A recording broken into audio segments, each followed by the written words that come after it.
Praise the Lord. Hallelujah. Amen. Ẹ káalẹ́ mà, ẹ káalẹ́ sà. A dúpẹ́ lọ́wọ́ Ọlọ́run fún àánú tá a jọ rí gbà. Ọlọ́run tí ò fi èmi àti ẹ̀yin sílẹ̀. For God's protection through the first half of this year. Yes, sir. It has been God's grace. So the first half. The first half is rounding off in the next 1 hour. January, February, March, April, May, June. It has been God's grace. We celebrate the grace of God. We appreciate God for what He has been doing. God bless you, Daddy. God bless you, Mommy. I appreciate everyone. Lórúkọ Jésù, a ó parí ọdún yìí láyọ̀. God bless you. Stay good. Then, if you are here to have your honey, ẹ lọ get oyin yín sà. Kò ń ṣe oyin tó pọ̀ náà, ìwọ̀nba kékeré náà ló nílò. Bá a bá ti wọ crossover, tá a ti crossover sínú oṣù tuntun. Bẹ́ẹ̀ni, ẹ̀yin tẹ́ wà labroad, tẹ́yìn tí crossover, immediately you are crossing over to a new month. That should be the first thing that will get into your mouth. O ò ní bá wọn oṣù mẹ́fà yìí tó kù yìí, àmì ló máa ṣe mọ́mì àtẹ̀mí àti ẹ̀yin, a ò ní jẹ kóró. Àṣẹ ni sà, àṣẹ ni màmá, àmì ló máa ṣe. Second half, the second half left in this year. Lórúkọ Jésù, sorrow will not locate us. Mo ní o ò ní jẹ ìkorò. Aha. God bless you, sir. God bless you, ma. Bẹ́ẹ̀ni, fún Ọlọ́run etí ò yí padà. Arúgbó ìgbàanì, ọba bánimúlẹ̀ mọ́mọ́ dání. Ògbénu Wúndí Aṣọlá, ògbénu Adélébọ̀ fọ̀hún. Òbìrìkìtì ajípọ̀jọ́ ikú dà. Ọba afọjọ́ gbogbo dára bí egbin. Oh my God, ọjọ́ orí ò sọ dògbó. Ọba mi àdàgbà má tẹ̀pá, àdàgbà má lo gíláàsì. Ògiri gbígbẹ́ tí ayé ò lè dojúkọ. Òkèlè bàǹbà tí ó ṣòro gbèmù fún àjọǹkọ àti òkùnkùn. Arúgbó ìgbàanì, Ọlọ́run aṣèmí bí ọyẹ́, aṣèmí bí òjò, aṣèmí bí òru, aṣèmí bí òtútù. Arúgbó ọjọ́ ọba bánimúlẹ̀ mọ́mọ́ dání. God bless you. Ọlọ́run yẹn náà ló ní gbogbo ògo. January kò já wa dànù. February kò fẹ́ wa dànù. March ò tẹ̀ wá mọ́lẹ̀. April ò rí wa mọ́lẹ̀. May wọn ò kọrùn rẹ́rẹ́ ẹkún nílé wa. June kò padà jù wá dànù. Arúgbó ọjọ́ ló ṣe é. Oh my God, tó bá jẹ́ èèyàn ló dúró ni wọ́n á ti máa sọ̀rọ̀. Bó bá jẹ́ ènìyàn ló dúró ni wọ́n á ti sá lọ. Bó bá jẹ́ ènìyàn ló dúró ni wọ́n á dẹ̀ ti máa ṣèrègùn. Onídúró wa ẹ ṣeun. You have used first half successfully. Yes, sir. Let me tell you this. Your first half is not a determinant of what is going to happen in the second half. Ohun tó ṣẹlẹ̀ lábala àkọ́kọ́ yìí kò ní fi ṣe ohun tó máa ṣẹlẹ̀ lábala kejì. Ẹ gbọ́ mi sà, ọ̀pọ̀lọpọ̀ wa làkàkà ní abala àkọ́kọ́ yìí. We were struggling. We struggle and struggle. It was as if things were not working out. But let me tell you, because your first half did not speak well, that means it doesn't matter your second half will not speak well. Ẹ gbọ́ mi sà, ẹnìkan ṣàmì agbára tó dá ẹ dúró ní first half ọdún yìí tó ń parí ní wákàtí yìí tó sọ pé wàá tún lo second half bákan náà. Mo kéde rẹ̀ bí wòlíì Olódùmarè lórúkọ Jésù, agbára yẹn máa laná sọnù. Ẹ pé àwọn èèyàn wọlé, ẹ jẹ́ àjọ gbàdúrà second half yìí sà. Ẹ gbé oyin yín sítòsí, ìkorò ní bẹ́ẹ̀ ni o ò ní bá wọn jẹ kóró sà. Second half yìí type ẹ̀, èmi ò ní jẹ kóró, ọmọ mi ò ní jẹ ìkorò, aya mi ò ní jẹ kóró, àwọn aláàánú mi ò ní jẹ kóró, gbogbo ẹ̀yin online member ẹ ò ní jẹ kóró. Sọ̀rọ̀ yẹn sà, ẹ gbọ́ mi, what am I talking about? Bí first half ṣe rí kò determine pé second half náà máa padà rí bẹ́ẹ̀. Oh my God, èèyàn kan sọ pé Ọlọ́run ṣàánú, mo làkàkà ní first half yìí, ṣé báwo lóṣù mẹ́fà tó kù máa ṣe rí? Mo níròyìn àlọ́ ńlá fún ẹ. Gbọ́ mi sà, toró ṣòro ṣe fún ẹ ní bẹ́ẹ̀ ni ní first half. Bíbélì ní pé ènìyàn ni èyí ṣòro fún, ṣùgbọ́n fún Ọlọ́run ohun gbogbo ló pé á dá fún yín sà. Ohun gbogbo ni ṣíṣe fún Ọlọ́run. Ẹnìkan ṣàmì ohun tó ṣòro fẹ́yàn, àmì ni wọ́n máa ṣe, ó máa dìrọ̀rùn fún Ọlọ́run fún ẹ láyé rẹ.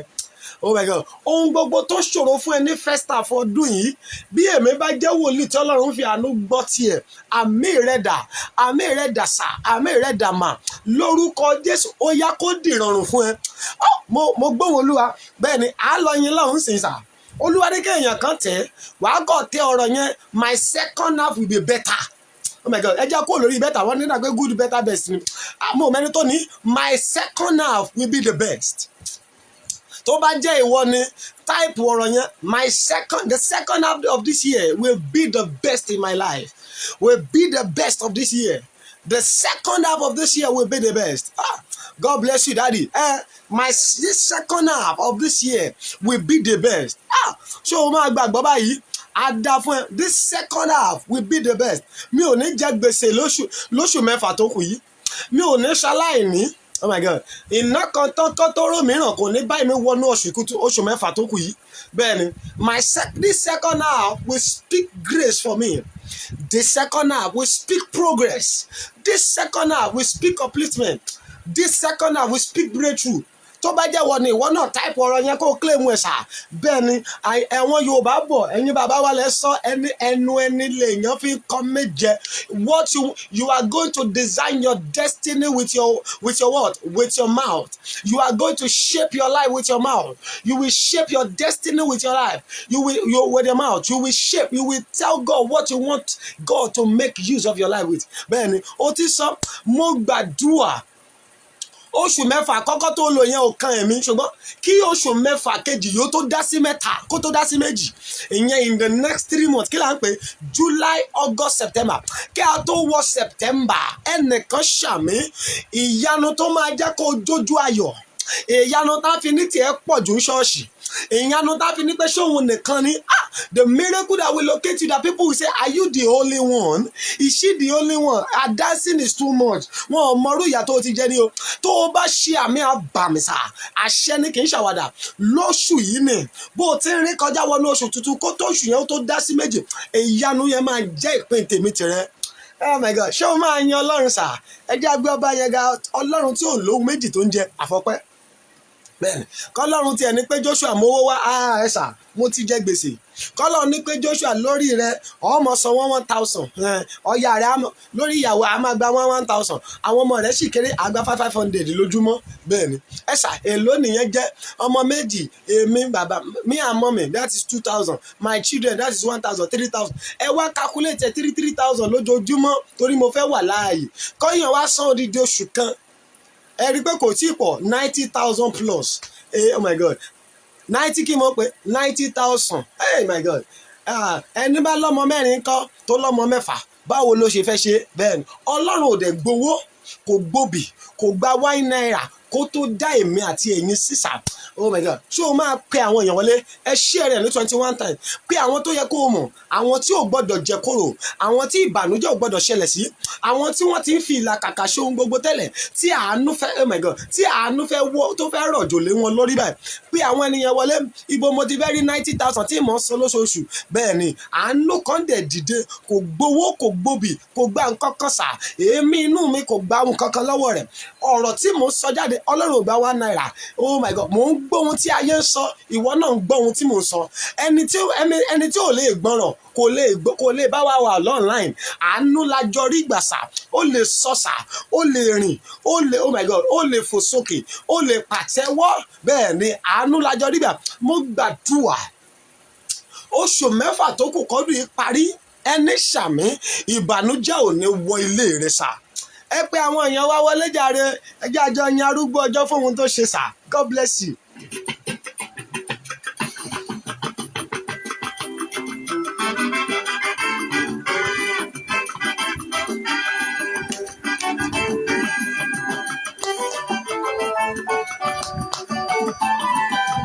Bàbá tí ń bá yín ọmọ ìyá aláìmoore. Jésù tí ń bá yín ọmọ ìyá aláìmoore. Ìlàjì àkọ́kọ́ ọdún yìí ò mo là á já. Nínú ewu ẹ̀rù ikú pẹ̀lú ìdágbìrì. Àánú mo rí gbà òkú ti bá wọn kan máa ń rí. Bàbá tí ń bá yín ọmọ ìyá aláìmoore. Jésù tí ń bá yín ọmọ ìyá aláìmoore. Ìlàjì àkọ́kọ́ ọdún yìí ò mo là á já. Nínú ewu ẹ̀rù ikú pẹ̀lú ìdágbìrì. Àánú mo rí gbà ogun ti gbá wọn kan mi. Mo dá májẹ̀mú kan níwájú bàbá mo kú gbọ́dọ̀ kù sí. Ìgbẹ́ tí mo bá sùn, tí mo jí sáyé máa mọ̀ wá. Ọpẹ́ mi lọ́jọ́ ọjọ́ lọ́sọ̀ọ̀sẹ̀ àti lóṣooṣù. Ó ní dínkù wọn yóò máa pọ̀ sí mi ní ìgbà. Ìwọ tó rí ìlàjì àkọ́kọ́ yìí, káì. Ayérayé, àánú mo rí gbà, ogun ti dá wọn kan mi. Bàbá tí máa ń yan ọmọ ya láìmoore. Jésù tí máa ń yan ọmọ ya láìmoore. Ìlàjì àkọ́kọ́ ọdún yìí ògo lájà. Nínú ewu ẹ̀rù ikú pẹ̀lú ìdágìrì. Àánú mo rí gbà, ogun ti dá wọn kan mi.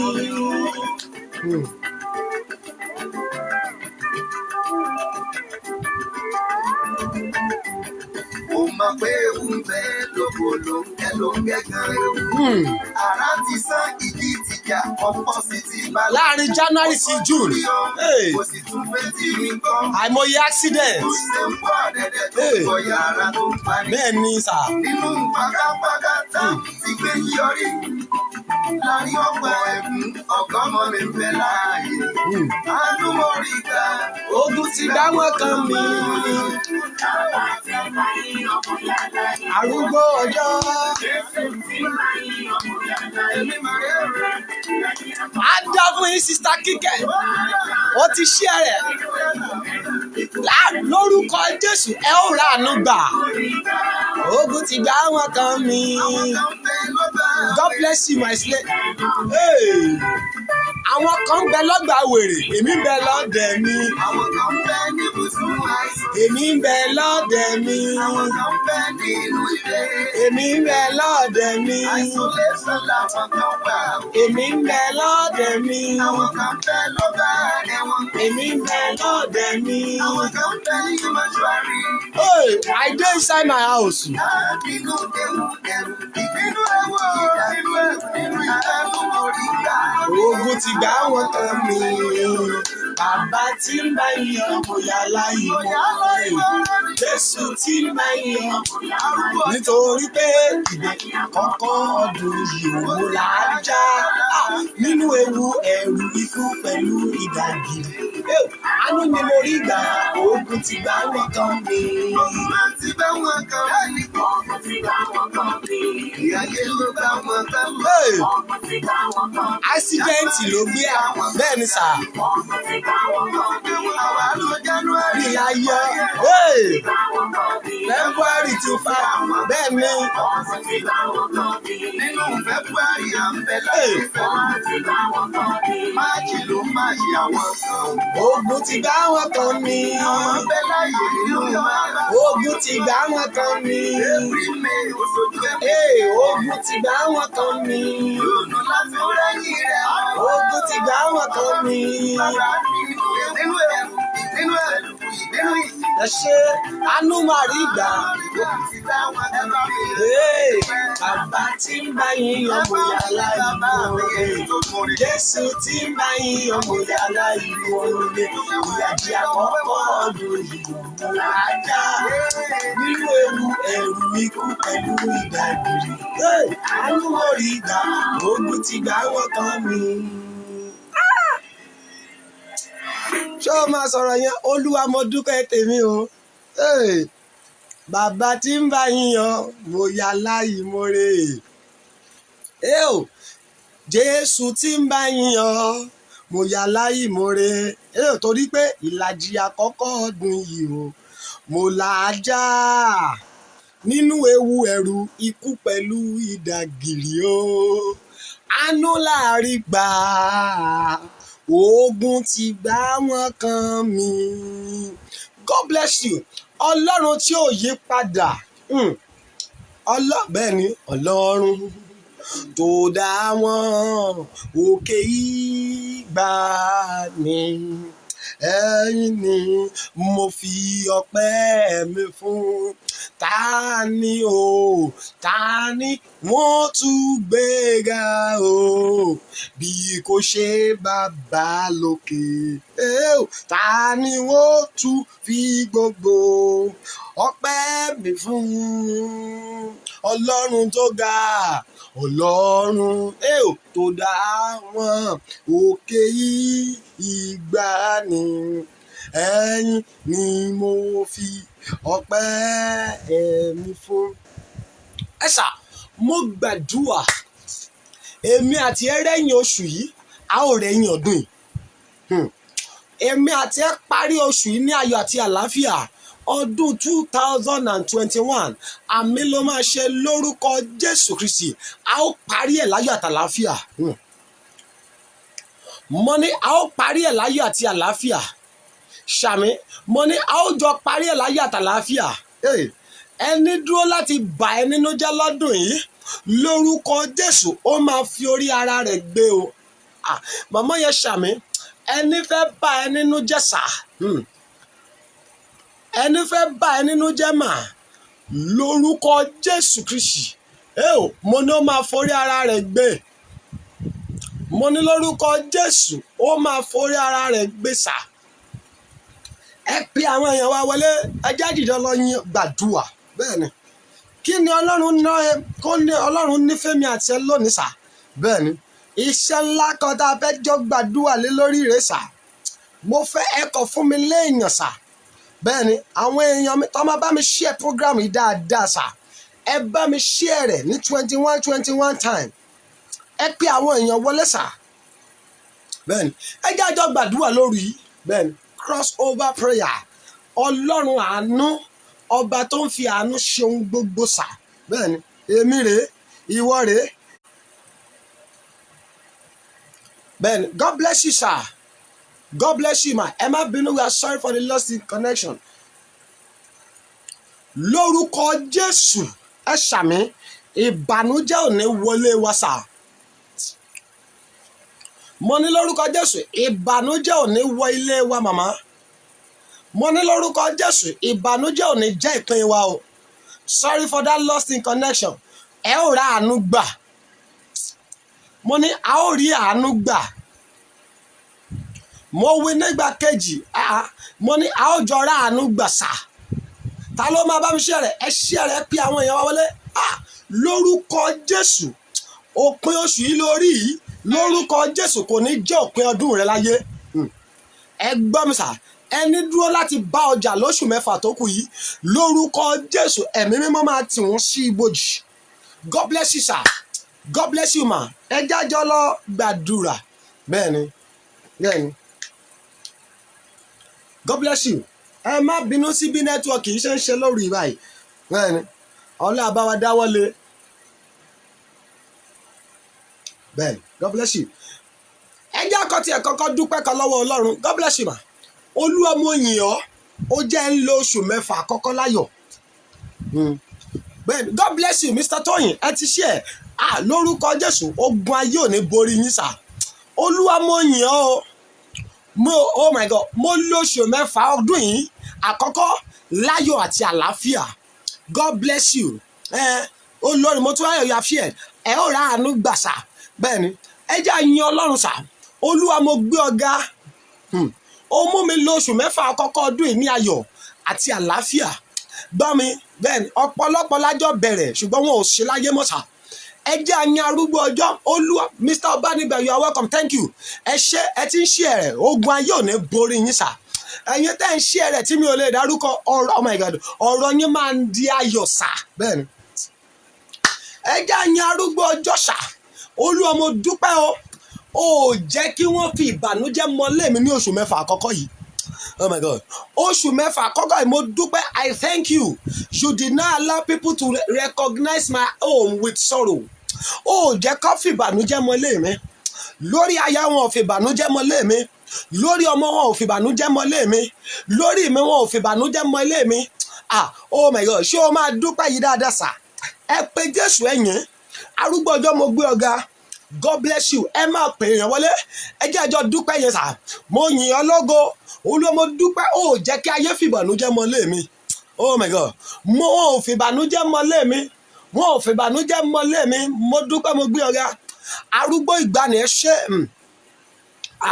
Olúwo ṣe ẹ̀mí àwọn wòlíì mo yìn ọ́ arúgbó ìgbàanì ọba bánimúlẹ̀ mọ́mọ́ dání ògbénu wúndí aṣọlá iṣẹ́ o lórí aya ìbànújẹ́ ò ṣẹlẹ̀ lórí ọkọ ìbànújẹ́ ò ṣẹlẹ̀ lórí àwọn ọmọ mi ìbànújẹ́ ò máa ṣẹlẹ̀ ẹ dúpẹ́ dáadáa sà God bless you sister Elizabeth Ituwan you have cheered lórúkọ Jésù ẹ ó ní testimony arúgbó ọjọ́ ẹ ṣé blessed be your holy name blessed be your holy name blessed be your holy name.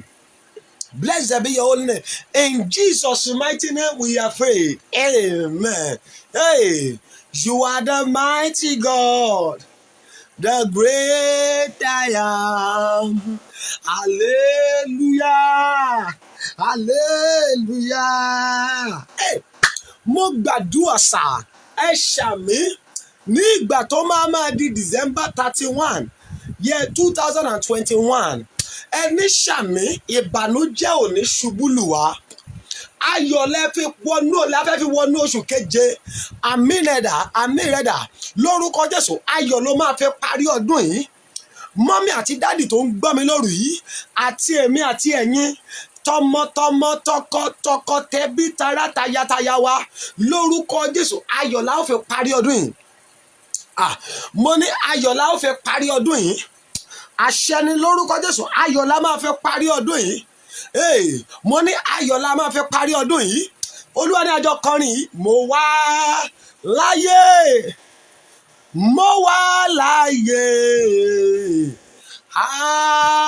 ọpẹ́ ló yẹ kí ló yẹ bàbá o ọpẹ́ ló yẹ Ọlọ́run tó ga o ọpẹ́ ló yẹ mo wà láyé èmi wà láyé ọpẹ́ ló yẹ ẹ jẹ́ gbàdúrà kan yìí mo gbàdúrà lórúkọ Jésù lórí a ó jìjọ rí àánú gbà mọ̀mọ́ yẹn ṣàmì a ó jìjọ rí àánú gbà gbogbo ẹ̀ṣẹ̀ tí ò ní jẹ́ ká ará àánú gbà sá lórúkọ Jésù ìwọ ni ó ṣàmì ẹ̀mí mímọ́ kó dáríjì wá ẹ̀ṣẹ̀ ní ìwà ní èrò ní ìṣe ní ọ̀rọ̀ every sin that will not allow us to obtain mercy oh my God that may allow us to pray and nothing is coming out of our prayer tó o bá ti ṣàmì lórúkọ Jésù arúgbó ọjọ́ kó dáríjì wá ẹjọ́ ẹjá gbàdúrà àkọ́kọ́ yìí bẹ́ẹ̀ ni ẹ ké pẹ̀lú ìtarasà ẹ fi gbogbo agbára gbàdúrà ẹ̀mí mímọ́ tú àṣírí òkè ayé mi lónìí oh my God kí ni nǹkan tá a fẹ́ gbàdúrà lé lórí sà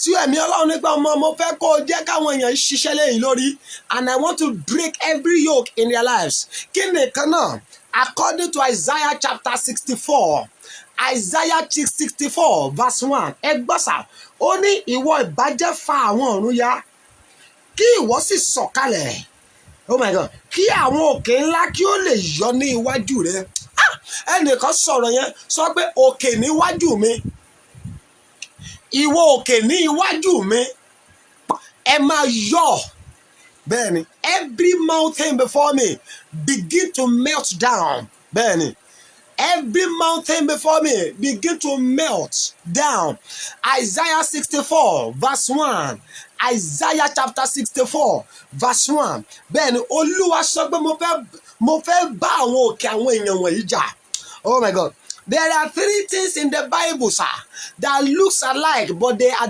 different number 1 3 things that looks alike but are different tó ibi tó bá ti rí àpáta nínú Bíbélì sir rock a simplified God àpáta túmọ̀ sí Ọlọ́run ẹ̀gbọ́n ni Bíbélì yẹn sọ kọ́kọ́ 1 Corinthians 10:4 Psalm 18 verse 2 ó ní bẹ́ẹ̀ ni lórí àpáta rẹ ni mo fi ẹsẹ̀ mi lé àpáta ayérayé ilẹ̀ mìíràn ibi iyanrìn ni bẹ́ẹ̀ ni tó o bá rí àpáta sà tó o bá rí bí wọ́n ti kọ́ àpáta Ọlọ́run ló túmọ̀ sí number 2 oh my God tó o bá rí òkúta stone ó túmọ̀ sí ọkàn tó le ọkàn tí kì í gbà bẹ́ẹ̀ ni àbájọ tí Bíbélì ṣe ṣàfiwé ọba Hẹ́rọ́dù gẹ́gẹ́ bí ẹni aláyàlé òkúta ní ọkàn rẹ̀ kì í gbọ́ kì í gbọ́ràn kì í gbọ́ ìtùlójú sà. ẹnìkan ṣe àmì lórí ogun ayé rẹ tí kò gba ìtùlójú, ogun ayé rẹ sà, ogun ayé rẹ mà, every stubborn battle of your life tó o bá ṣàmì lórúkọ Jésù Ọlọ́run máa bì wọ́n wó. bẹ́ẹ̀ni number 3, ibi tó o bá wá ti rí òkè, mountains. Mountain signifies challenges. Mountain means battle. Mountain simply means ìdojúkọ, ìlàkọjá sà tí èèyàn ń là kọjá. bẹ́ẹ̀ni torí ẹni wíwẹ̀ yẹn ṣe sọ Isaiah 64:1 ó ní oh that thou wouldest rend the heavens, that thou wouldest come down, that the mountains might flow, melt down at thy presence. Kí àwọn òkè kó lè ṣe kí ni, kó lè yọ níwájú rẹ. ẹ jẹ́ gbàdúrà kọ́mọ̀ yẹn, ẹ̀mí mímọ́ tú àṣírí òkè ayé mi. ẹni Ọlọ́run ò bá tú àṣírí òkè rẹ̀, òkè máa padà borí wọn ni o. bẹ́ẹ̀ ẹ jẹ́ gbàdúrà kọ́mọ̀ yẹn, màá sọ fún wa kí ni òkè ń jẹ́. bẹ́ẹ̀ oríṣi òkè tó wà. bẹ́ẹ̀ ni ẹ jẹ́ gbàdúrà, Olúwa tú àṣírí òkè tó dá mi dúró. Expose the secret of every mountains that is holding me stagnant, that is holding me down. Expose their secrets. Oh my God. Olúwa tú àṣírí òkè tó dá mi dúró. Òkè tó dá mi dúró lóṣù mẹ́fà tí ò jẹ́ ní ẹ̀rí. Olúwa tú àṣírí rẹ̀. Oh my God. Arúgbó ọjọ́ tú àṣírí ẹ̀. Olúwa tú àṣírí ẹ̀. Òkè tó dá mi dúró tí ò jẹ́ ìrànà lọ. Òkè tó dá àwọn ọmọ mi dúró, tó dá aya mi dúró. Òkè tó dá àwọn online member dúró tí ò jẹ́ kó ní testimony sà. Arúgbó ọjọ́ tú àṣírí ẹ̀. Tó o bá ṣàmẹ́ gbogbo òkè níwájú rẹ̀ sà, tó lóòní rọ́nà lọ lóṣù mẹ́fà tó kù kọ́dún yìí parí. And before you cross over, as you shout amen lórúkọ Jésù, òkè yẹn di wíwó lulẹ̀. Sọ pé òkè mi ẹ máa wó. Táìpù ẹ̀ sọ pé ẹ̀yin òkè níwájú mi ẹ máa wó lulẹ̀. Ẹ̀yin òkè níwájú aya mi ẹ máa wó lulẹ̀. Obìnrin yẹn sọ̀rọ̀ dáadáa. Ẹ̀yin òkè, ìwọ òkè níwájú ọmọ mi máa wó lulẹ̀. Oh my God. Ìwọ òkè tó dá mi dúró máa wó lulẹ̀. Òkè níwájú ìyàwó mi kí ló ń ṣe, ẹ wó lulẹ̀. Oh my God. Sọ̀rọ̀ yẹn dáadáa bàbá yìí. Òkè níwájú mi gbọ́ ọ̀rọ̀ Olúwa máa wó. Ìwọ òkè níwájú aya níwájú ọmọ máa wó lulẹ̀. Ìwọ òkè tó dúró tì mí tí ó jẹ́ ìrànà lọ, tí ó jẹ́ ní ẹ̀rí. Oh my God. Ìwọ òkè tó ń fàdúrà mi ṣòfò ẹ máa wó lulẹ̀. bẹ́ẹ̀ ni ta ló ń sọ̀rọ̀ yìí? Ìwọ òkè níwájú mi máa wó lulẹ̀ o. You mountains before me be crumbled, be crumbled. Ìwọ òkè máa wó lulẹ̀. Àmì ni kò ṣe gbogbo òkè níwájú rẹ tí ò jẹ́ kí o ní ẹ̀rí láti oṣù kìíní sí oṣù kẹfà. As you are crossing over lórúkọ Jésù, òkè yẹn máa wó sà. Mọ́mì, òkè yẹn níwájú rẹ máa wó sà. Mo ní òkè yẹn máa wó. Kí ni òkè jẹ́? Òkè jẹ́ ohun tí ò gbà ọ́ láàyè láti kọjá. Kí ni òkè? Òkè jẹ́ nǹkan tí ò gbà yàn láàyè. What is the mountain? A mountain simply means what did not allow you to cross over, to take over. Ohun tí ò gbà ọ́ láàyè láti dé ilẹ̀ ìlérí.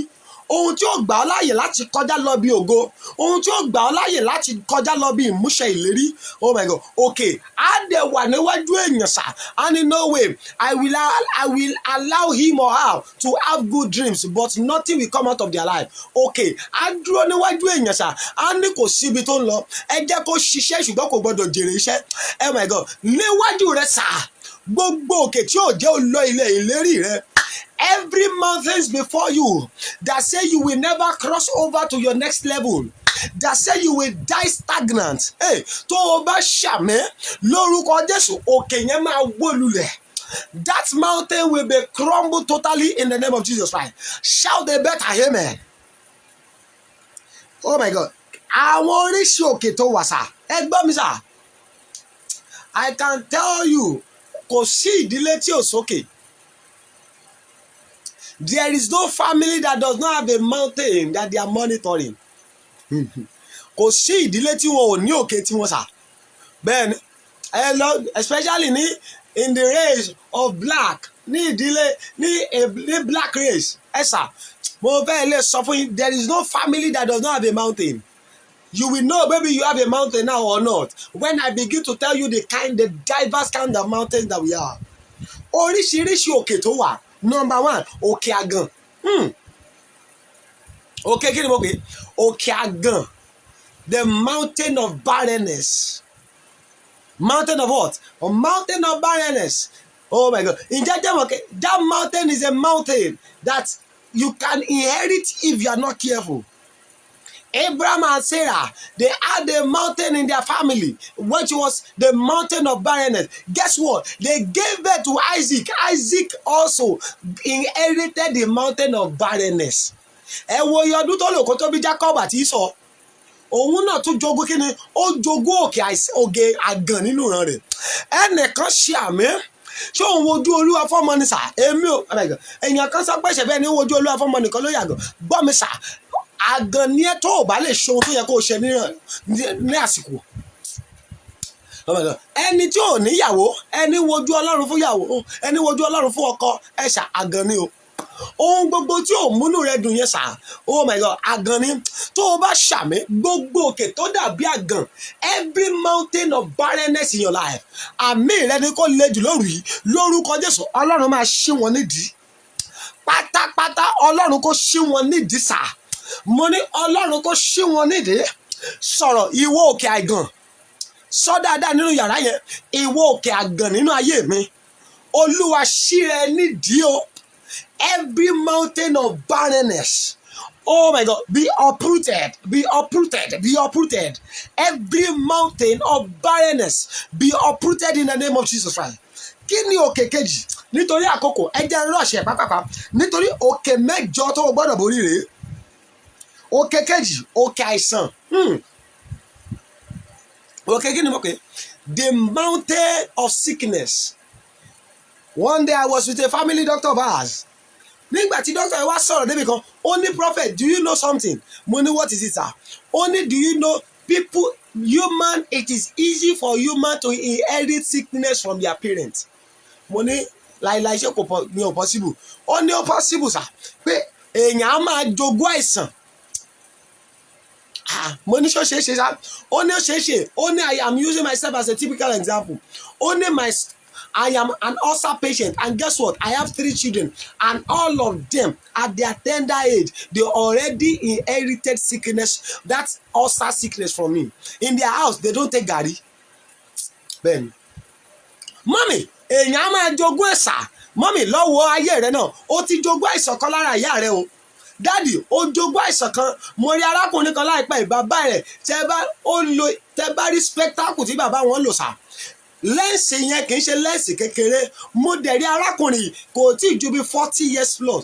Tẹ́ bá rí glasses tó ń lò. Olúwa sọ pé ọmọ ó ti jogún àìsàn tó borí bàbá rẹ̀. Àìsàn àìríran dáadáa. Ó ti jogún ẹ̀ lọ́rọ̀ bàbá tó bí lọ́mọ náà. Ẹ gbọ́ mi sà, èèyàn máa jogún àìsàn lára àwọn òbí rẹ̀. Lára tèmi sà, lára ẹ̀yin tẹ́ ń gbọ́ mi lọ́nà láì tẹ́ wò mí. Oh my God, ogún àìsàn, òkè àìsàn tó jogún sà, tí ń bẹ lára rẹ̀. Tí ń bẹ lára rẹ tó fẹ́ pa ẹ́ lágbede méjì ọjọ́ rẹ. Every mountain of sickness that terminated the life of your parents, that is planning to terminate your own life. Oh my God, as you shout amen, that tonight, God will uproot that sickness totally in the name of Jesus Christ. Mo ní òkè àìsàn nínú ayé mi, nínú ayé rẹ sà. Tó o bá ṣàmì lórúkọ Jésù, ẹ̀mí mímọ́ ṣí wọn nídìí. Òkè àìsàn lára rẹ sà, òkè àìsàn lára rẹ mà, lórúkọ Jésù ẹ̀mí mímọ́ kó ṣí wọn nídìí. Mo ní ẹ̀mí mímọ́ kó ṣí wọn nídìí. Lórúkọ Jésù ẹ̀mí mímọ́ kó ṣí wọn nídìí. Mo ní ẹ̀mí mímọ́ kó ṣí wọn nídìí. Mo ní ẹ̀mí mímọ́ kó ṣí wọn nídìí. Mo ní lórúkọ Jésù Kristi ẹ̀mí mímọ́ kó ṣí wọn nídìí.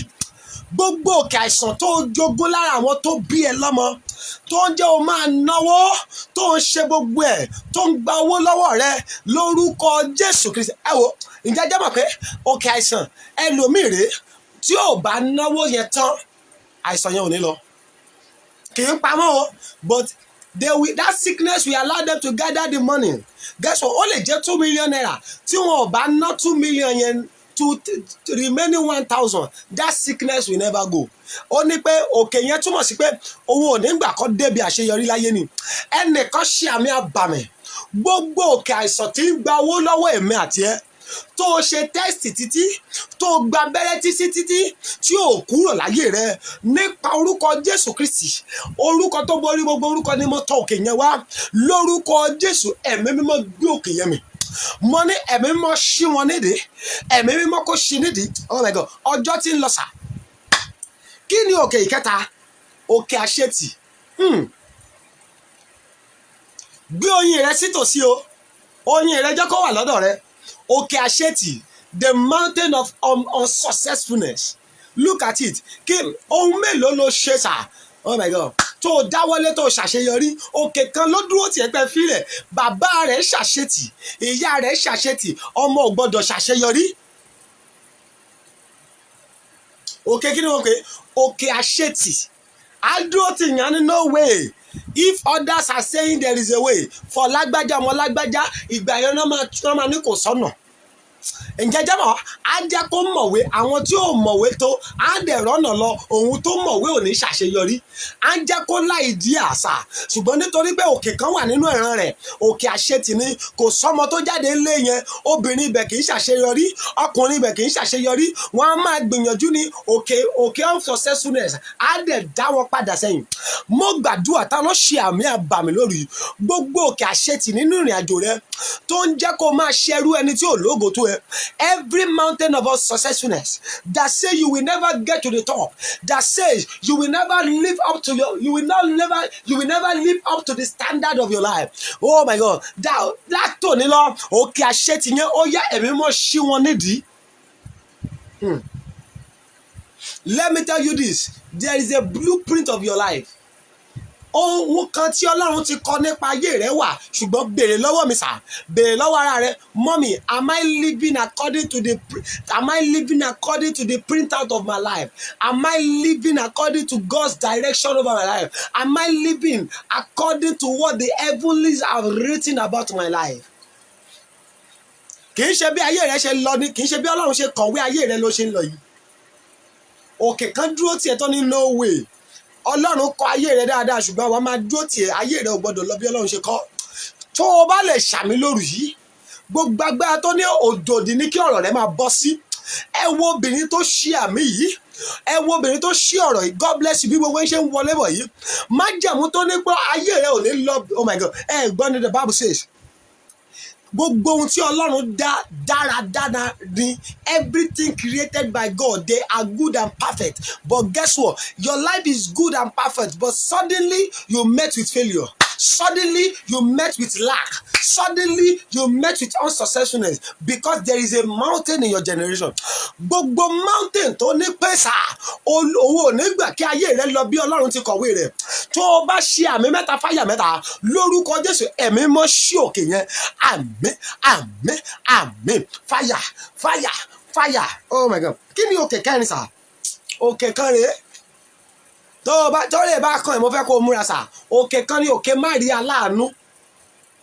It is a mountain that stands and no mountain yìí wọn ò rá aláàánú lé wọn. It's a mountain.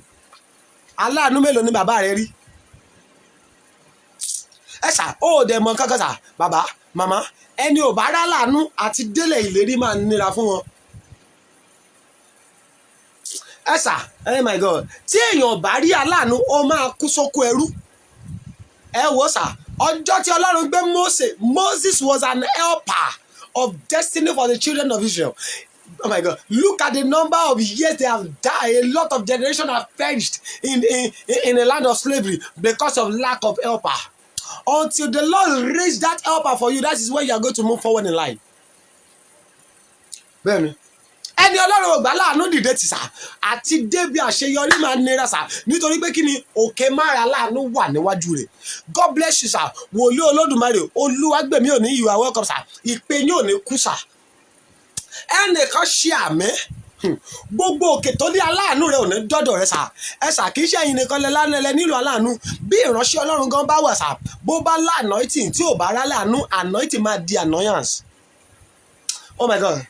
A ní gift yẹn, a ní gbogbo ẹ̀bùn, a ní àṣẹ ọ̀rọ̀, a ní everything sà. A máa gbàdúrà fún èèyàn sà, ṣùgbọ́n tí òkè má ra láàánú bá wà nú ayé rẹ̀ sà.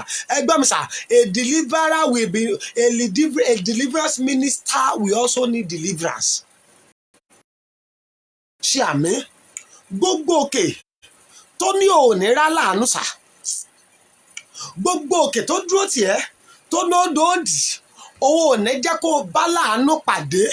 Àmì ló máa ṣe o lórúkọ Jésù. Iná ṣí òkè yìí, mo ní iná kó ṣí òkè yìí nìdí, mo ní iná kó ṣí òkè yìí nìdí, mo ní lórúkọ Jésù iná kó ṣí òkè yìí nìdí. Kí ni òkè karùn-ún? Àwọn òkè yìí ò gbọ́dọ̀ gbé wọ new month sà. God bless you, we are sorry for that. Ẹ pé àwọn èèyàn wọlé sà. Kí ni òkè karùn-ún sà? Òkè ogun tí ò bíjà tí ò ṣẹ́. Òkè kí ni òkè ogun tí ò bíjà tí ò ṣẹ́ tí ọmọ náà tún bẹ̀rẹ̀ ogun yẹn. Òkè kan nìyẹn o. Wọ́n á ní pé ẹ fi wọ́n lẹ̀, gbogbo ẹni bá rí wọn wọ́n á sọ pé bí ìyá rẹ̀ ti rí náà lòun náà padà rí. Òkè kan nìyẹn. Whenever they see you, they will say, why? Your life is according to your father's life. Your father's struggle, no one, little wonder. You too, you are struggling today because you have inherited the mountain from your parents. The mountain of what? The mountain of the battle your parents fought they were unable to overcome.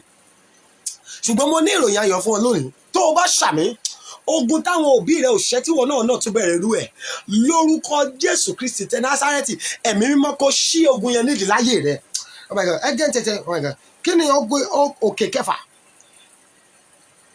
Òkè má ní ọkọ tàbí má ní aya. The mountain of not having a husband. Òkè ní sà, mo ti rọ́kùnrin sà, ọkùnrin, oh my God, 55 years. Mo ṣì bá pàdé níbi 2 Sundays ago ká tó lọ sórí òkè. Ọ̀gá kí ló ṣẹlẹ̀? Mo ná ọmọdún mélòó ni? Ó ní 55. Ìyàwó ńkọ́, ọmọ ńkọ́? Ó ní dádì ìyìn tí níyàwó ìyìn rẹ̀ tí lọ́mọ. At 55, bóbìnrin ṣe pọ̀ tó láyé, òkè kan dúró tì pé no way, àwọn ò ní gbà kó gbọ́dọ̀ bá wọn níyàwó sà. Bẹ́ẹ̀ náà lóbìnrin mi, òkè kan ní sà, wọ́n á dẹ̀ máa mọ́nítọ̀ òkè yẹn nínú ayé wọn. Number 7, nítorí àkókò, òkè kan ní òkè á fi agídí ṣohun rere. Òkè kí ni mo pè é? Òkè á fi agídí ṣohun rere. Bẹ́ẹ̀ni, òkè kan nìyẹn o. Òkè á fagi bẹ́ẹ̀ni. Kí ni nǹkan tó fẹ́ ṣe náà? Gbogbo nǹkan tó fẹ́ ṣe kò tó 100,000. Á dẹ̀ tún sapá. Ǹjẹ́ jẹ́ mọ̀ pé nǹkan tẹ́gbẹ́ ẹ ṣe within the space of 30 minutes. Òkè á fagídí ṣohun rere. Á jẹ́ kéèyàn fóṣù mẹ́ta ṣe títí ẹ̀. Èló ni nǹkan tó fẹ́ ṣe 300,000 naira. Àwa di ẹni ìtìjú láàrin àwùjọ ènìyàn. We will now be running from one place from pillar to pole because of 100,000. 100,000 ilé èèyàn kan dẹ̀ fi sáré jẹ súyà láàrin 1 hour. Òkè afagídí ṣohun rere kò ní jẹ́ kó jẹ́ èèyàn bọ̀rọ̀. Á jẹ́ kó máa fagídí ṣohun tẹ́gbẹ́ ṣe nírọ̀rùn. Mo gbàdúrà sà, gbogbo òkè á fi agídí ṣohun rere, á fi agídí lóyún, fagídí bímọ, fagídí jẹ wàhálà, fagídí ṣiṣẹ́.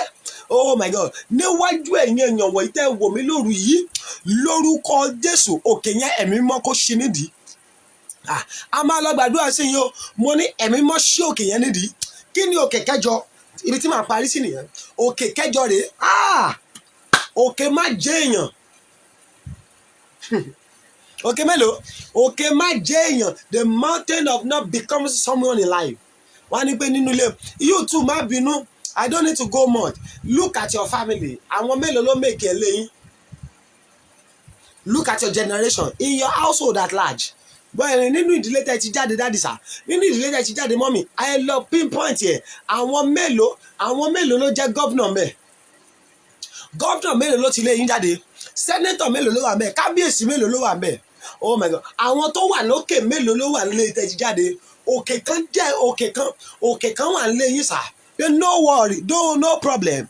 Gbogbo ọmọ inú ilé yìí ẹrú nìkan máa ṣe níbẹ̀. wọn ò gbọ́dọ̀ bọ́ba jẹun, wọn ò gbọ́dọ̀ bọ́ba jókòó. Àwọn èèyàn rádaràda, àwọn èèyàn bíi tiwọn ni kọ́ máa bá jọun pọ̀. Òkè má jẹ́ èèyàn. Mọ́mì kan máa ṣe àmì, dáàdì kan dẹ̀ ṣàmì. Gbogbo òkè tẹ́ ẹ jogún bá tó ní pé ẹnikẹ́ni kò ní débi òkè náà yín. Òkè má jẹ́ èèyàn nílé tẹ́ ẹ ti jáde sà, tẹ́ ẹ ti jáde mà, lórúkọ Jésù ẹ̀mí mímọ́ kó ṣí òkè yẹn nídìí. Mo ní ẹ̀mí mímọ́ kó ṣí òkè yẹn nídìí. Kí wá ní ọ̀nà àbáyọ sà? Bẹ́ẹ̀ ni gbogbo òkè ló ní ọ̀nà àbáyọ tiẹ̀. Tó o bá máa bọ́ lọ́wọ́ òkè tí ò jẹ́ o rọ́nà lọ. Mọ́mì ẹ fẹ́ bọ́ lọ́wọ́ òkè tí ò jẹ́ kẹ́ni rọ́nà lọ láti January. Dádì ẹ fẹ́ bọ́ lọ́wọ́ òkè tí ò gbà yín láàyè láti ṣeré láti January títí dìsìn. Ẹ sà, kí ni ọ̀nà àbáyọ sà? Number 1, fi ayé rẹ fún Jésù pátápátá sà. That's number 1. It is paramount than anything. It is necessary than anything. It is as important as it's at anything, sir. It is life itself.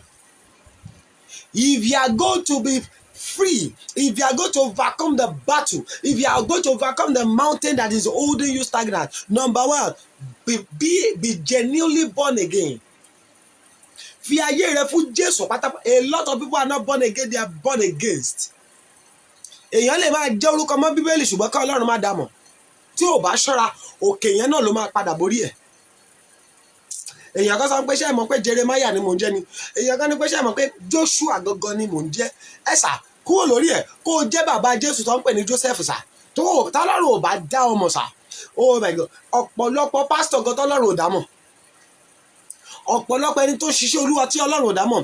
Tí Ọlọ́run bá dá ọmọ, Bíbélì ò ní sọ kankan ní Matthew chapter 7 pé in the later end, a lot of people say in your name we do this, in your name we do that, in your name we do this. The Bible says, God will say, I know you not, you worker of iniquity. What are we now talking about? Ó túmọ̀ pé a lot of people, you are going to do things. A lot of people, you might go to church till you die and God does not recognize you. Tọ́lọ́run bá lè sọ pé pásítọ̀ ìránṣẹ́ Ọlọ́run pé mi ò dá mọ̀, mélòó èèyàn lásán, mélòó church member. Ẹ sà, you want to overcome that mountain, surrender your life to God totally. Fi ayé, jẹ́ kí àkókò rẹ fi ayé rẹ fún Jésù. Jẹ́ kí ìwà rẹ sà. A lot of people today, they don't understand giving their life to Christ. All they do is motivate ayé mi fún Jésù. And guess what? The Bible says, old ways. You are a new creature. All things are passed away. But guess what? All things is still in your life, and you are saying you are a child of God. Sorry sir. Òun lọ sí church lóòótọ́ o, ṣùgbọ́n má gbàgbé àwọn ohun àtijọ́ ò tí ì kúrò láyé rẹ̀. Ìbínú àtijọ́, anger of the old, womanizing of the old. Ṣé mo lè pé is there any English like manizing? Obìnrin náà from one man to another man. Ó ní ọkọ sílé, ó tún lálẹ́ ń ta. Ẹ sàdádì ìwọ náà níyàwó sílé ṣùgbọ́n má gbàgbé gbogbo àwọn ọmọ ọ́fíìsì yẹn lẹ́tí múlẹ̀yọ kọ̀ọ̀kan sà. Ọtí mímu àtijọ́ ìyẹn náà tún wà ń bẹ̀. And you are when they search of your name, you have a baptismal name called Joshua. You have a baptismal name called Phillips. You have a baptismal name called Zachariah. You have a baptismal name called Moses. Yes, sir, I am telling you tonight, you are a deceiver. You are deceiving yourself, not God. If God is going to overcome that mountain, Ọlọ́run bá máa bí òkè yẹn wó sà. Gbọ́ mi sà, o gbọ́dọ̀ fi ayé jẹ́ kí Ọlọ́run mọ̀ pé ọmọdé yìí ti fi ayé ẹ̀ fún mi sà. Ọ̀pọ̀lọpọ̀ Kìrìsìtẹ́nì lónìí, ọ̀pọ̀lọpọ̀ àdúrà lọ́kàn ń gbà Ọlọ́run ò mọ̀ wọ́n. A lot of people, when they have battle, that is when they go to church. That is when they now go to prayer. But let that battle go away. Kò sí nǹkan mi mọ́. Kò sí ayé wọn òun Ọlọ́run mọ́ sà. Jẹ́ kó mọ̀, mo máa ń sọ fáwọn èèyàn mi, Ọlọ́run tó ń sá fún yẹn ló máa padà lọ bá, ó máa wá dètàmì irú áńgẹ́lì wo ló fẹ́ ló máa tẹ́wọ́ gbà lọ́jọ́ ìkẹyìn. Is it the angel of God or the angel of devil? O gbọ́dọ̀ fi ayé rẹ fún Jésù pátápátá. Surrender, total surrendering, total salvation to God. Number 2, jẹ́ kí iyè rẹ ṣí kí o sì nípinnu. Let your you want to be free. You want God to overcome that mountain for you. Let your understanding be open and be determined. O gbọ́dọ̀ jẹ́ kí iyè rẹ kọ́kọ́ ṣí pé no, there is something wrong with me. There is a mountain that is holding me down. After that, after your knowledge is inspired, you must be determined, sir. O gbọ́dọ̀ determine, sir. Gbogbo ball kan láìpẹ́ yìí, because I am a lover, I'm a lover of football. The match between France and was it Switzerland or so? Those people were determined.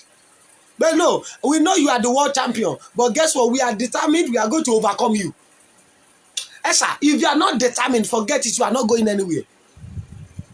Determination. France, they already have the key to qualify. Guess what? At the 80-something minutes, they are already leading 3-1. But because they are not determined, their opponent was determined that we must overcome you. Within the space of 3-5 minutes, 2 goals entered, and they entered into extra time. And guess, lo and behold, the world champion was casted down, and those who were determined won. Ẹni bá máa bọ́ lọ́wọ́ ogun sà, o gbọ́dọ̀ ní ìpinnu pé mo fẹ́ bọ́. O fẹ́ jẹ́ k'Ọlọ́run ṣẹ́ ogun ìpìlẹ̀ sà. O fẹ́ jẹ́ k'Ọlọ́run bí àwọn òkè yẹn wó. O gbọ́dọ̀ ní ìpinnu sà. Pé no, àdúrà tó ń sà, ayé tí ìkàyàn ti báṣẹ́ lọ jìnnà ju gbogbo oorun tó ń sùn yẹn lọ sà. Oorun òun ló sùn. Wọ́n á pe prógrámù chọ́ọ̀chì. Ọjọ́ 7 ni wàá lọ́jọ́ 2 mbẹ̀. Sà, ìkàyàn ti bá iṣẹ́ lọ jìnnà ju kíni ju oorun tó ń sùn yẹn lọ sà. You must be determined. Number 3, because of my time. Oh my God. Number 3, you don't let you. Mo fẹ́ràn dáadáa. O gbọ́dọ̀ dá òkè ilé yín mọ̀. You must recognize the mountain in your own family. Òkè tó o bá dá mọ̀, ó máa nira fún ẹ láti borí ẹ o.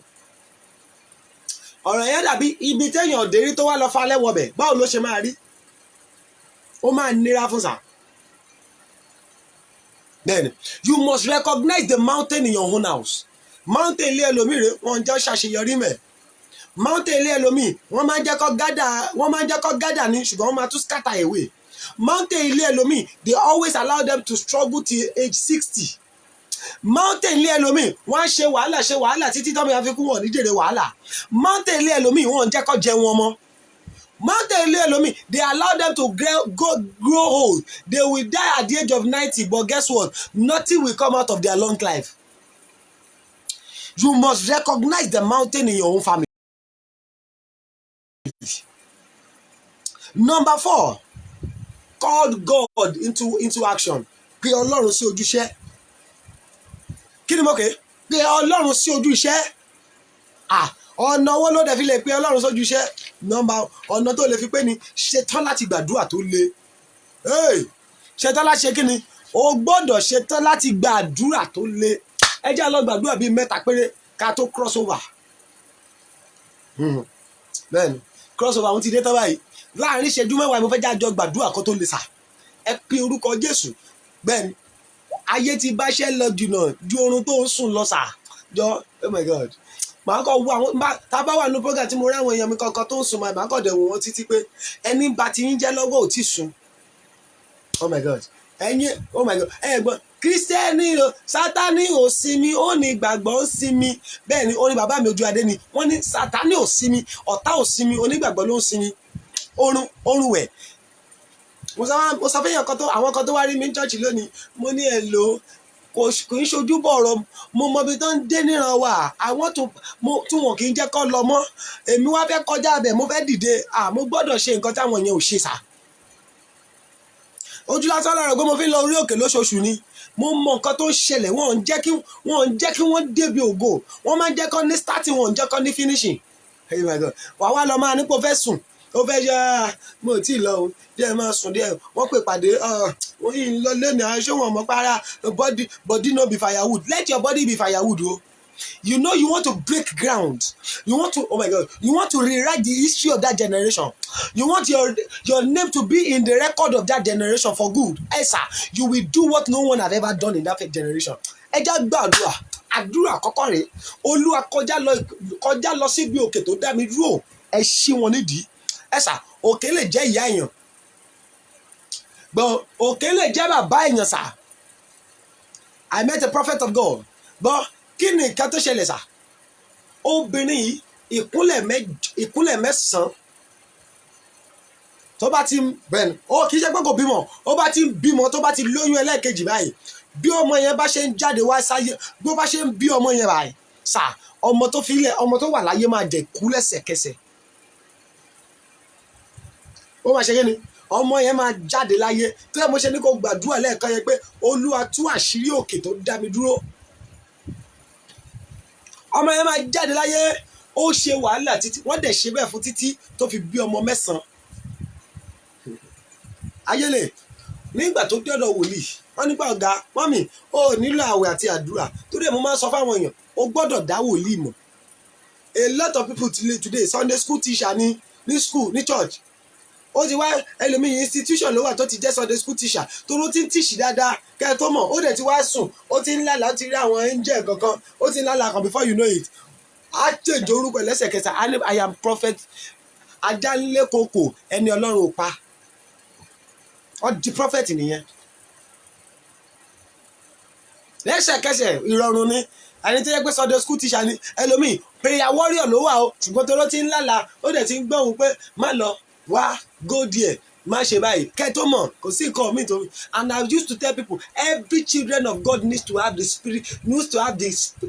gift of the spirit so you having the gift of the spirit does not qualify you to become a prophet o gbọ́dọ̀ dá wòlíì Ọlọ́run tó o bá ti rí wò àmọye ogun mo ti rẹ́yàn tí mo àgbàdúrà fún ẹ̀gá olúwo ní kẹ́ ṣe nǹkan báyìí lẹ máa ṣe nǹkan báyìí lẹ máa ṣe àgàn lọ́dún 4 ó dẹ̀ dé ẹni tó lóyún láàrin 2 weeks ọdún 4 nítorí pé kì í ṣe nípa àwẹ̀ wọ́n ti gbàdúrà wọ́n ti gbàwẹ̀ ìyàwó ti gùn lọ́rùn ṣùgbọ́n nígbà tó pàdé wòlíì rẹ̀ sà ohun báyìí lọ́lọ́run ní ká ṣe wọ́n dẹ̀ lọ ṣe kí ló ṣẹlẹ̀ lẹ́yìn ọdún 4 wọ́n ti dọlọ́mọ ọkùnrin lọ́gọ́rùn kọ́kọ́ tún fi wọn tà ẹja bẹ́ẹ̀ ni nígbà táṣírí máa tó obìnrin yẹn ní olúwa ní pé madam tó o bá fẹ́ bọ́ lọ́wọ́ ogun yìí sà madam olúwa sọ pé from Monday to Wednesday from 12 to 3 a.m. kò gbọ́dọ̀ sùn ó gbọ́dọ̀ la ojúlẹ̀ tó bá ti di 5 minutes after 3 kó lọ sùn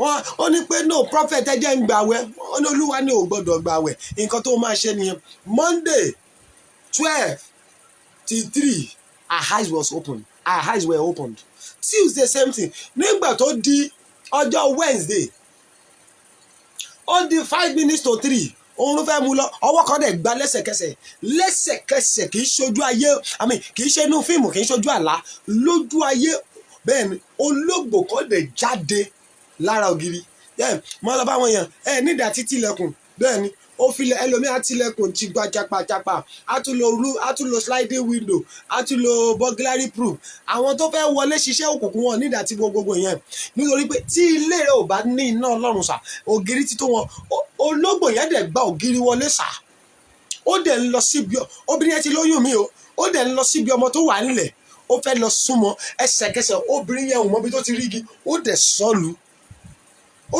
lọ́rùn ǹjẹ́ jẹ́ mọ̀ pé nígbà tí ológbò máa ké jáde sà kò ké ní ké ológbò ó ké gbé jáde ní Yorùbá ó lé òun dáràn ó dẹ̀ pòórá lẹ́sẹ̀kẹsẹ̀ mọ́mì lo and behold dáàdì lo and behold ní ìgbà tó máa di aago 6 tó ní ọjọ́ kejì tó máa dénú yàrá wọ́n bá ìyá ọkọ sà déédéé bí tó ti sọ igi fún lọ́rùn ibẹ̀ ni ni wọ́n ti rí àmì lára ìyá yẹn ìyá ọkọ dẹ̀ jáde láyé ṣùgbọ́n afterward ó ní lẹ́yìn ìgbà tó ti pa ọmọ 8 ọmọbìnrin yẹn lọ́wọ́ torí ẹ̀mọ́ yẹn ní kò gbàdúrà olúwa tú àṣírí òkè tó dá mi dúró ẹ jẹ́ á lọ gbàdúrà ọjọ́ ti lọ olúwa òkè tó ní mi ò ní ṣe rere òkè tó dá ayé mi dúró arúgbó ọjọ́ gbé wọn mì olúwa gbé wọn mì olúwa gbé wọn mì òkè tó ní mi ò ní lọ òkè tó fẹ́ fi ọdún yìí ṣòfò mọ́ mi lọ́wọ́ òkè ẹ jẹ́ àgbà bẹ́ẹ̀ yẹn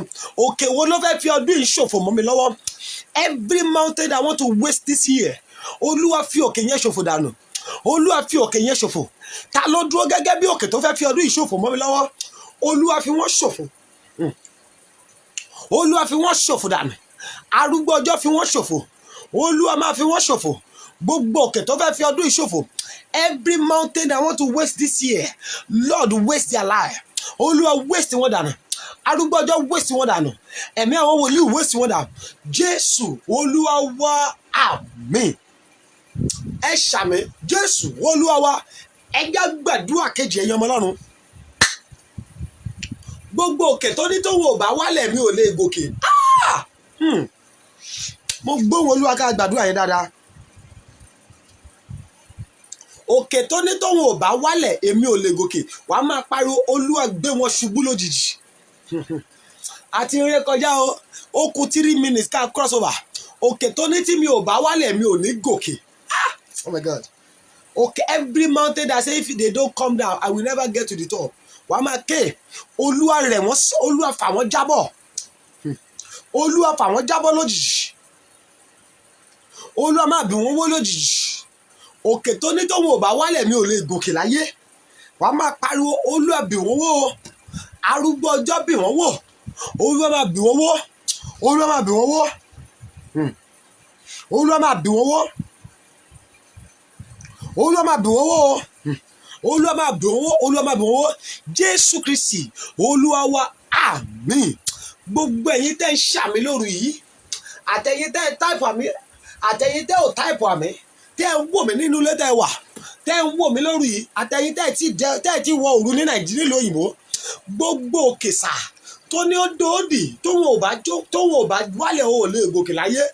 Tó ẹni tó fi ra ẹ pé òkè níwájú rẹ, àbájọ Bíbélì pé ta ni wọ́n òkè níwájú Serubábélì, gbogbo òkè níwájú dádì yìí, gbogbo òkè níwájú mọ́mì tó rí mi wò lóru yìí, tó o bá ṣàmì tó ní ò ní dókè láyé, tó ní tóun ò bá wálẹ̀ ò lọ sókè, tó o bá ṣe àmì àbàmì lórúkọ Jésù, ẹ̀mí mímọ́ gbé wọn ṣubú.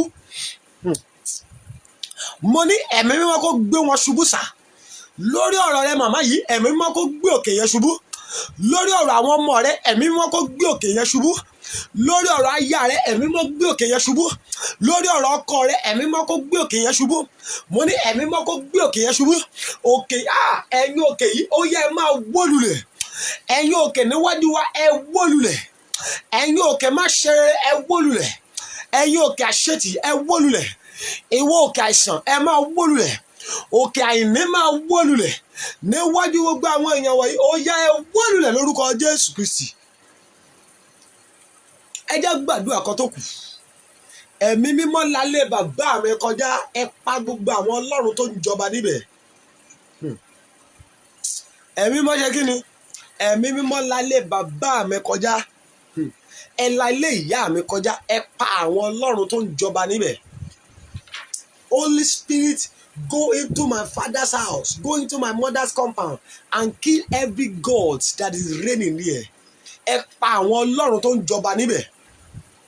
Holy Spirit, go into my father's house, go into my mother's house and terminate every gods, G-O small letter G-O-D-S, every god that is reigning over there. Gbogbo ọlọ́run tó ń jọba nílé bàbá mi tó ní èmi ò ní jọba. Wàá máa pariwo arúgbó ọjọ́ ò, ẹ lálé bàbá mi kọjá, ẹ fòpin sí ẹ̀mí wọn lóru yìí. Ẹ fòpin sí ẹ̀mí wọn lóru yìí. Ẹ fi òpin sí ẹ̀mí wọn. Terminate their lives, terminate their works, terminate their works, terminate their works in the name of Jesus Christ. Oh Lord God, terminate their works, terminate their works. Jésù Kristi Olúwa wa, àmín. Gbogbo ọlọ́run ilé bàbá rẹ sà, gbogbo ọlọ́run ilé ìyá rẹ tó ní níwọ̀n ìgbà tó ń wà gbàgbé ẹ̀, tó lówó ò ní jẹ́ kó o kọrin tuntun, tó lówó ò ní jẹ́ kó o lẹ́nu ọpẹ́. Ẹ wo obìnrin yẹn bó ṣe ṣàmì lórúkọ Jésù, ọlọ́run kó bì wọ́n wó. Mo ní ọlọ́run kó bì wọ́n wó. Mo ní ọlọ́run kó bì wọ́n wó. Mo ní lórúkọ Jésù ọlọ́run kó bì wọ́n wó. Mo ní lórúkọ Jésù ọlọ́run kó bì wọ́n wó. Ṣàmì ọlọ́run kó bì wọ́n wó. Jésù Olúwa wa, àmín. Happy New Month. Mo fẹ́ kọjá wá declare. Let us begin to declare. Oh my God, because I hear something now that this month is a month of victory.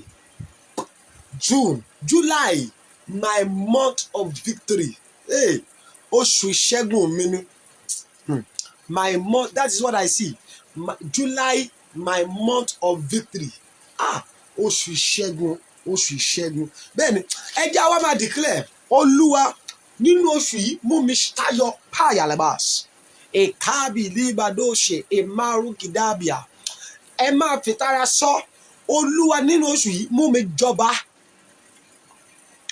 nínú oṣù keje yìí mú mi tayọ mú mi jọba oh my God sọ mi di ńlá nínú oṣù yìí. I don't know what you want in this month. July, my month of victory. God bless you. Oh my God, enlarge my coast in this July. That is the tag. July is a month of victory. Wawama saw enlarge my coast. Oh my God, if God enlarge your coast, that means you are victorious. Oh my God, July. Oh my God, speak favor for me. July, speak job opportunity. July, give me visa. July, give me my long-time document abroad. Oh my God. July, give me a better job. July, oh my God. Mo mọ nǹkan tó fẹ́ ìwọ ṣáà máa sọ tiẹ̀. Oṣù keje yìí wá fààyè gbà mí kí n ṣe rere. Oṣù keje sọ mí di ńlá. Oh my God. Oṣù keje jẹ́ ìrànà lọ. Enlarge my coast, God, in this month of July. Olúwa sọ mí di ńlá. Sọ mí di ńlá, gbé mi dìde. Olúwa gbé mi dìde. Nínú oṣù kẹfà yìí gbé mi dìde. Gbé ìrànà lọ. Oh my God. Olúwa jẹ́ kí n rẹ́rìn ayọ̀ nínú oṣù keje yìí. Nínú oṣù keje yìí jẹ́ nkọrin ọpẹ́. Let me sing for joy. When you are victorious, you will sing for joy. Olúwa nínú oṣù kẹfà yìí, nínú oṣù keje rádà, Olúwa jẹ́ kí ọ̀nà rere là fún mi. Let there be job, let there be open doors. Let there be open doors. Let doors of breakthrough open for me. Let doors of blessing open for me. Olúwa nínú oṣù keje yìí jẹ́ n jèrè níbi tí mi ò ṣe wàhálà sí. Oh my God. Nínú oṣù keje yìí, let sweatless breakthrough become my portion. Sweatless breakthrough. Ìyẹn àṣeyọrí tó ò ní làágùn fún. Let sweatless breakthrough become my portion. Are you declaring? Begin to declare. Begin to declare. Begin to declare. Olúwa nínú oṣù keje yìí gbé mi dìde. Jésù Kristi Olúwa wa, àmín. As you have declared in this month of July, 7 means perfection. 7 means perfection. Ó túmọ̀ sí àṣepé. Ọ̀rọ̀ àṣẹ Olúwa ni mo rán jáde sí ẹ̀sà mà tó ṣàmì àtẹ̀mí àti ẹ̀yin ìyanu kó tó ọjọ́ keje oṣù keje tí wọ́n fi nínú tiẹ̀ ti tó bẹ́ẹ̀ náà tiẹ̀ pọ̀ jù sóhun nìkan ni ọ̀rọ̀ rẹ̀ padà dayọ̀ ẹkún rẹ̀ máa ti dẹ̀rín ó máa ti lọ bí gíga àwọn ọmọ rẹ̀ máa ti ṣàṣeyọrí ṣó gbọ́ ni ìyá yẹn máa ti kọ́lé lórúkọ Jésù ẹwẹ́ ní sàmì ìyanu yìí kó ṣẹlẹ̀ láyé rẹ o. Oh my God, mo ní ìyanu yìí kó ṣẹlẹ̀ láyé rẹ o. Mo ní ìyanu yìí kó ṣẹlẹ̀ láyé rẹ o. Mo ní ìyanu yìí kó ṣẹlẹ̀ láyé rẹ o. Mo ní ìyanu yìí kó wá ṣẹlẹ̀ láyé rẹ. Jésù Kristi Olúwa wa, àmín àmín àmín lórúkọ Jésù. Happy new month. Happy new month. Sọ pé this is my month of celebration. This is my month of victory.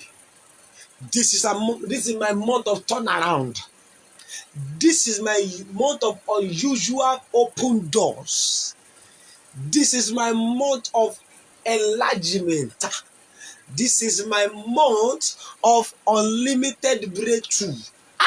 So this month I am unstoppable. This month I am experiencing dynamic turnaround. This month I remain unbreakable for the enemy. I remain accident free this month. In the second half of this year, I will be accident free. In the second half of this year, sorrow will never be my portion. In the second half of this year, I will never weep or mourn over any members of my family, and they will not weep over me too. Happy New Month. Are you already declaring that one? Get your honey. Don't forget, like we do every month, we are starting our prayer from today, 1st, 2nd, 3rd of every month. After the crossover, the 1st day, the 2nd day, the 3rd day of the month, we are always coming online. That means Today is Thursday, Friday, and Saturday. We will be live on Facebook, 10 p.m. Nigeria, to commit that month into the hand of the Lord. God bless you. We are committing that month into the hand of the Lord. Declare. Are you declaring that it is a month of victory, month of turnaround, month of breakthrough, month of financial expansion? Are you with your honey? God bless you, sir. Happy new month to you all. Happy new month. Happy new month. I celebrate you. A ó ṣe ọ̀pọ̀lọpọ̀ oṣù láyé. A ó ṣe ọ̀pọ̀lọpọ̀ ọdún láyé. Second half will not end you. So next second half will not put an end to our lives in the mighty name of Jesus Christ. I will be reading the Bible from here. Get your honey. Ẹgbẹ́ dání ṣí. Bẹ́ẹ̀ n bá ti gbàdúrà sí tán, à ń la lẹ́sẹ̀kẹsẹ̀. Bí àwọn ọmọ yẹn bá ti sùn, ẹ fà wọ́n mọ́lẹ̀. Tí ilẹ̀ bá ti mọ́, ẹ lọ fi sí wọn lẹ́nu. Ẹ jẹ́ kí dáàdì àti mọ́mì kan la tí wọn lórí ìṣà. Bẹ́ẹ̀ ni, ògo ni fún bàbá, ògo ni fún ọmọ, ògo ni fún Ọlọ́run ẹ̀mí mímọ́. Bí ó ti wà látètè kọ́ ṣe, ó ń bẹ nísinsìnyí, bẹ́ẹ̀ ni yóò sì máa rí ní ìgbà gbogbo ayé àìnípẹ̀kun. Àmín. I'm reading from the book of Psalm 126. That is the number of one passage that the Lord have given to me. When the Lord turned again the captivity of Joshua, the captivity of everyone watching me online, we were like them that dream. Just Emma share me. You just be saying amen wherever you are watching me from. Then our mouth was our mouth filled with laughter and our tongue with singing. Then said die among the ethnic, the Lord had done great things for them. The Lord had done great things for us, whereof we are glad. Turn again our captivity, O Lord, as the streams in the south. They that sowed in tears shall reap in joy. He that goeth forth with and weepeth, bearing precious seed, shall doubtless come again with rejoicing, bringing his sheaves with him. Amen. That word will be your portion in the mighty name of Jesus Christ. And the last one, Psalm 128. Ìbùkún ni fún gbogbo ẹni tí ó bẹ̀rù Olúwa tí ó sì rìn ní ọ̀nà rẹ̀.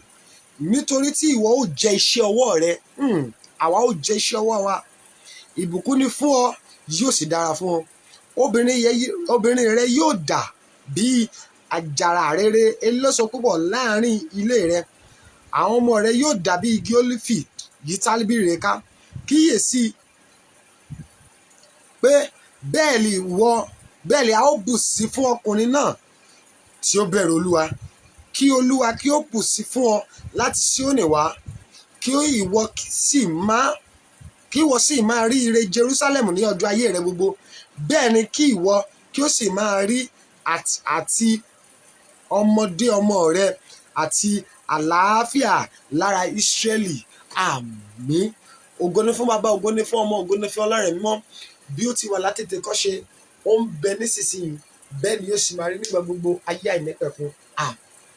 Gbogbo ẹ̀yin tẹ́ gbé oyin dání yẹn, the word of God that has been read into that honey, I prophesy as you shout amen, it will be established in your life in the mighty name of Jesus Christ. The word of God that has been read into that honey, as you shout amen, it will be established in this month in the name of Jesus Christ. This month, joy will locate you. This month, favor will locate you. This month, uncommon breakthrough will be your portion. This month, you will be celebrated. This month, failure is terminated. This month, accident will never be our portion. This month, sickness will never be our portion. This month, the mourning will never be our portion. This month, weeping will never be our portion. In the second half of this year, we will be drastically elevated in the name of Jesus Christ. Oh my God. Ju gbogbo àwọn tó ti lọ ṣáájú rẹ̀, ó máa bá wọn, ó máa tó fi wọ́n sílẹ̀. Ọ̀rọ̀ rẹ̀ dẹ̀ máa dayọ̀. Kò yí padà o. Jésù Olúwa wa. Àmín. Ẹ jẹ́ kí gbogbo èèyàn fi oyin yẹn díẹ̀ sẹ́nu. Fi oyin yẹn díẹ̀ sẹ́nu.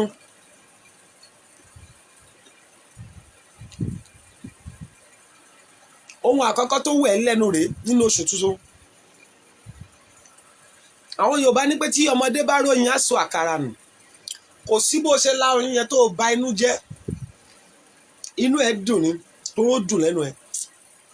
Ohun gbogbo tó dàbí ìkorò inú ayé rẹ, every sources of bitterness in your life, as you lick that honey, I prophesy, God will turn them to sweetness for you in the name of Jesus Christ. Ó dẹ̀ máa rí àánú gbà, ọ̀rọ̀ rẹ̀ dẹ̀ ti dayọ̀, ojú òdẹ̀ ní tiẹ̀ o. Jésù Kristi Olúwa wa, àmín, àmín, àmín lórúkọ Jésù. Once again, happy new month to you all. Lórúkọ Jésù, a ó ṣe ọ̀pọ̀lọpọ̀ oṣù láyé nínú ayọ̀ àti àlàáfíà lórúkọ Jésù Kristi. Ìbànújẹ́ ò ní ṣẹlẹ̀ nínú ilé yín, ìbànújẹ́ ò ní ṣẹlẹ̀ nínú ilé tèmi náà. A ó jọ máa ráàánú gbà. Once again, happy new month. I celebrate you all. Don't forget, everybody get prepared. Get prepared. 1, 2, 3. Today, Thursday, tomorrow, Friday, and Saturday, by God's grace. 1 p.m. 3 days of the new month. 10 p.m. It's going to be 10 p.m. Nigerian time. 10 p.m. Nigerian time. Kí ni nǹkan tí gbogbo èèyàn máa wá ṣe fún mi báyìí? Ohun tí Olúwa sọ pé ẹ máa ṣe rèé, gbogbo èèyàn pátá ẹ lọ ra èso tẹ́ ẹ fẹ́ràn. You don't need to buy more. Bá a bá ṣe ń gbàdúrà sí wàá jẹ́. Bá a ṣe gbàdúrà sí ló bá dọjọ́ kejì tí ṣe the second day, we are going to pray on it. You will eat it. The third day, we are going to pray on it. You will eat it. Ayé wa gbọ́dọ̀ léso lọ́dún yìí. Bẹ́ẹ̀. So buy your lovely fruit.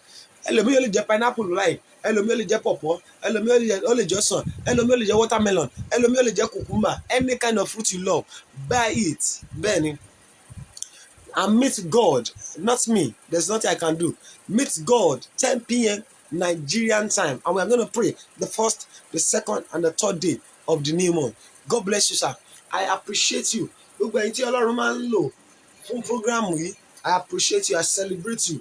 Lórúkọ Jésù, ẹ ó máa ráàánú gbà. Ọ̀rọ̀ yín á dẹ̀ máa di ayọ̀. Ojú òde ní tì yín o.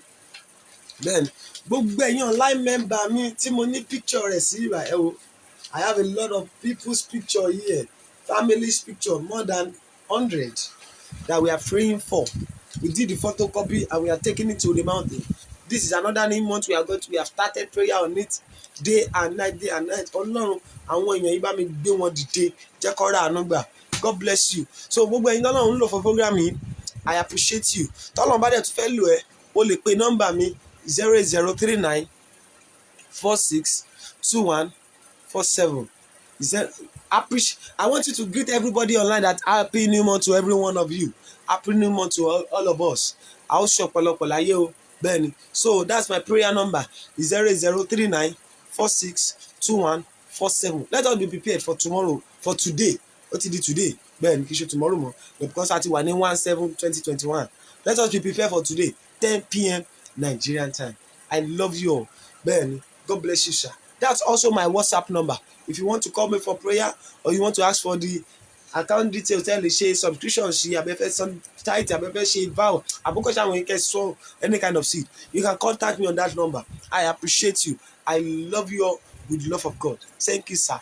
Thank you, ma. Ẹ̀yin tẹ́ wà lójú oorun, àwọn ọ̀gá àwọn kan tí wọ́n ti wọ happy new month tí wọ́n tẹ́lẹ̀, ṣùgbọ́n God bless you. A ó sùn láyọ̀, a ó jí láyọ̀. Gbogbo bá a ṣe fẹ́ lọ sùn báyìí, a ó lá ìṣẹ́gun. I love you all with the love of God. Thank you so much. Do have a lovely night.